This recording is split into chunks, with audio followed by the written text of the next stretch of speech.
in the body module, we make a point of illuminating the fact that we have three bodies.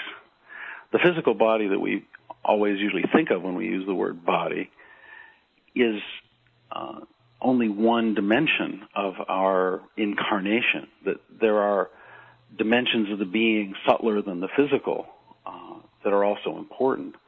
The 7 chakras refer to 7 levels of subtler energies, and many practices in yoga and Qigong, Tai Chi, and other traditions are energetic practices that focus on the subtle body. And it's important to include that in our view of what body practice is.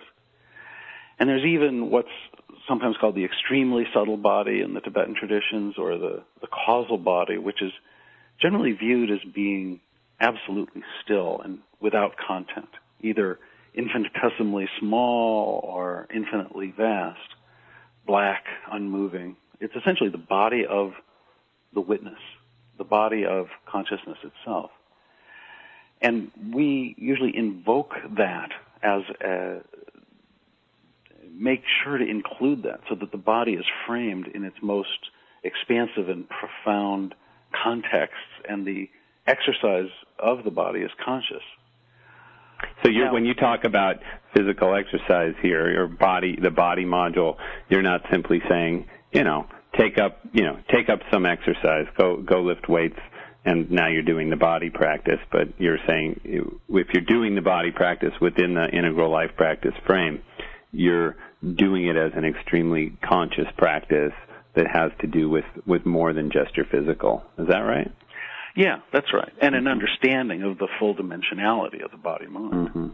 That it's both a physical and an energetic phenomenon. And we offer a bunch of important orienting generalizations. For instance, within the physical, exercise is only one part of it. Diet, sleep are equally important. We also talk about the gross physical exercises having certain key categories that it's important to remember, they each matter.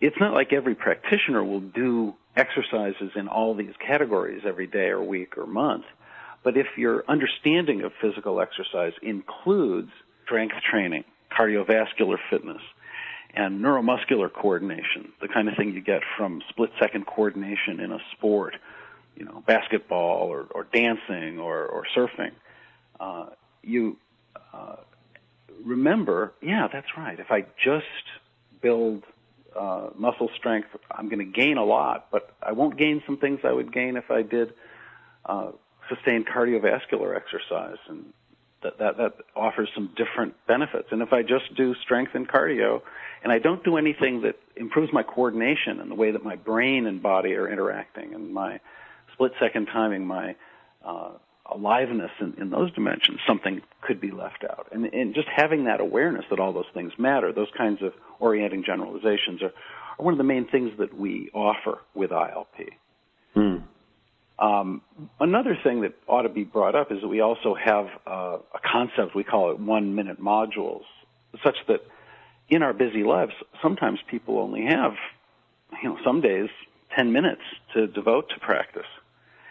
And we take the attitude that if you spend real intentional time for that 10 minutes, connecting to and invoking your practice relationship to each of these modules, your day is going to be profoundly different than otherwise. That 10 minutes can be used very, very wisely for a very high leverage purpose.